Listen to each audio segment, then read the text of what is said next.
In 1914, Britain controlled nearly a quarter of the Earth's land surface. London was the financial capital of the world. The British pound was the global reserve currency. No navy could challenge theirs. No empire had ever been wealthier. And then they made a decision that would cost them everything. Within 30 years, Britain would be bankrupt. Their empire would be dissolving. Their currency would be worthless on the international stage. And standing in their place would be a nation that hadn't even existed 2 centuries earlier. This is the story of how that happened. To understand how Britain lost its position, you first need to understand what that position actually was. Britain in 1914 wasn't just powerful, it was the axis around which the global economy rotated. The British Empire covered 13 million square miles. India, Canada, Australia, large portions of Africa, strategic ports in Asia. 1 in 4 humans lived under British rule. But the real power wasn't the red on the map. It was what the empire had built underneath it. Britain had industrialized first. While other nations were still agrarian, Britain had factories, railways, and steamships. They didn't just make products. They made the systems that moved products around the world. The Royal Navy protected those systems. Over 300 warships. The two-power standard, a policy that said Britain's navy must be larger than the next 2 largest navies combined. No one could threaten British trade routes. And because no one could threaten them, everyone used them. And then there was the money. The British pound was backed by gold. It was stable, trusted. If you wanted to do international business, you did it in pounds. If you needed a loan, you went to London. Britain wasn't just an empire, it was the world's bank, the world's factory, and the world's police force, all at once. And across the Atlantic, there was a younger nation watching all of this very carefully. The United States in 1914 was not a superpower. Not yet. It was large, yes. Resource-rich, absolutely.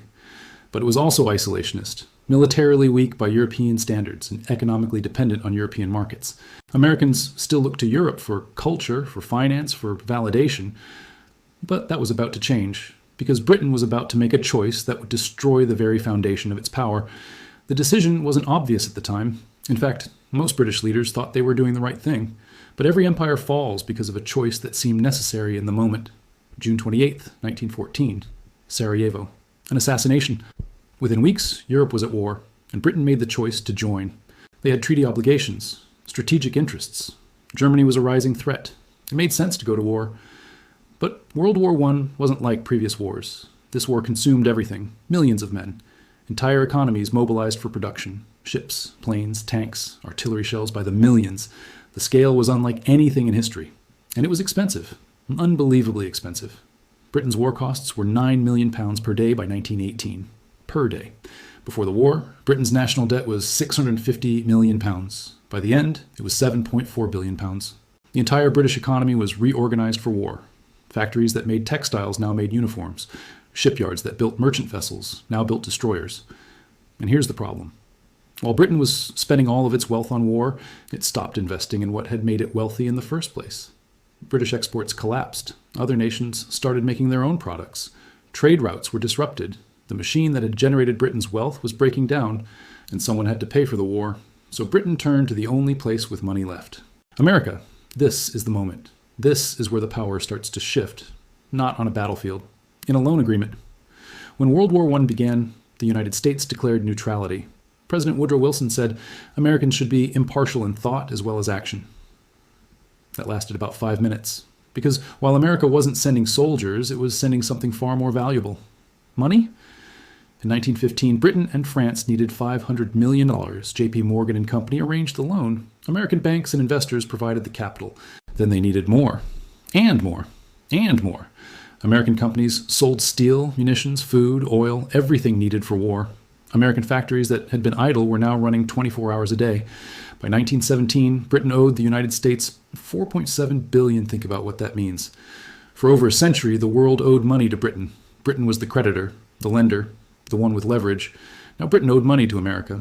The power dynamic had reversed, but Britain had no choice. Without American money and supplies, they would lose the war. And then in April 1917, America entered the war.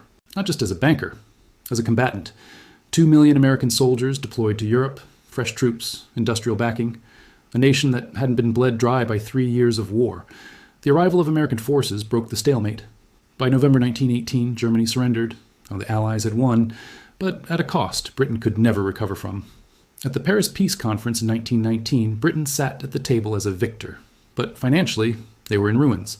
Britain's debt was 140% of GDP. Their economy was shattered.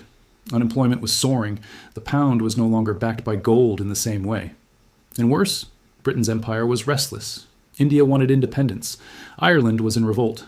Colonies that had contributed soldiers and resources to the war now wanted something in return. The cost of maintaining the empire was becoming unbearable. Meanwhile, America was booming. The war had done the opposite to America. It had enriched them. American industry had expanded massively. American banks had replaced British banks as the source of global capital. The US dollar was becoming the currency of international trade. And the American Navy was growing. In 1916, Congress authorized the largest naval construction program in American history. The goal was clear: build a navy that could rival Britain's. Britain couldn't compete. They couldn't afford to. In 1922, Britain agreed to the Washington Naval Treaty. For the first time, they accepted naval parity with the United States. The two-power standard was dead. Britain was no longer the unquestioned master of the seas. But the transition wasn't complete yet. Britain still had influence, still had the empire, still had prestige. But empires don't fall in a single moment. They erode. And the erosion was about to accelerate. October 1929, Wall Street crashed. The Great Depression spread across the world like a contagion. Banks failed, factories closed, unemployment reached 25% in America, higher in Britain. The global economy was in free fall. And then came the next war. Germany, humiliated and economically devastated after World War I, had fallen under the control of Adolf Hitler. By 1939, Europe was at war again, and Britain, still recovering from the last war, had to fight another one. Winston Churchill became Prime Minister in May 1940. France had fallen. Britain stood alone against Nazi Germany. Churchill needed weapons, ships, planes, supplies, and he needed them from America. President Franklin Roosevelt wanted to help, but America was still officially neutral, and many Americans were isolationist. Roosevelt found a way around it, the Lend-Lease Act, passed in March 1941. America would lend Britain ships, planes, tanks, food, everything they needed. Britain would pay for it later. But here's what the fine print really said. Britain had to hand over military bases, technology, gold reserves, foreign assets. Britain shipped its gold to America, sold off investments, liquidated centuries of accumulated wealth. By the end of the war, Britain had spent or transferred virtually every financial asset it had. Britain's debt by 1945, over 250% of GDP. They were bankrupt. And when the Allied leaders met at Yalta in February 1945, the hierarchy was clear. Roosevelt and Stalin were making the decisions. Churchill was there, but Britain was no longer driving the conversation. The baton had been passed. When the war ended in August 1945, Britain was on the winning side. But the cost of victory had finished what World War I had started. In 1947, India gained independence. Britain couldn't afford to hold it anymore. Over the next 2 decades, colony after colony would leave. The empire dissolved. By the 1960s, the British Empire was effectively gone. But the economic transition had happened even earlier. July 1944, Bretton Woods, New Hampshire.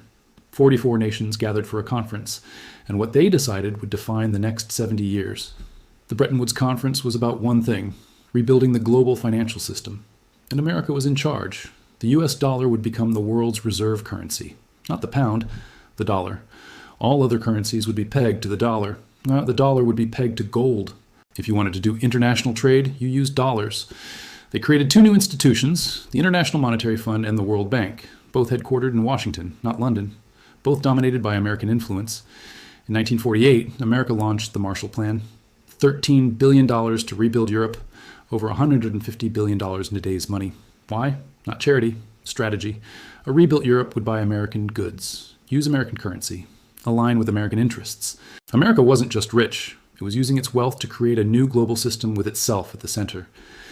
In 1949, NATO was formed, an American-led military alliance that replaced Britain's role as guarantor of Western security. American troops stationed in Europe, American nuclear weapons protecting allies, American military dominance. And domestically, America was thriving. The 1950s, economic boom, mass production, consumer culture, the American middle class. While Britain rationed food until 1954, Americans were buying cars, televisions, and homes. By 1950, the United States produced nearly half of the world's GDP. Half. Britain produced less than 7%. The transition was complete. But here's the thing people often miss. America didn't just passively inherit Britain's position, they actively took it. 1956, the Suez Crisis. Egypt nationalized the Suez Canal.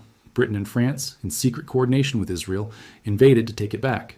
It It was an old-fashioned imperial power play, and America shut it down. President Eisenhower was furious. He hadn't been consulted. He saw it as reckless colonialism in the middle of the Cold War.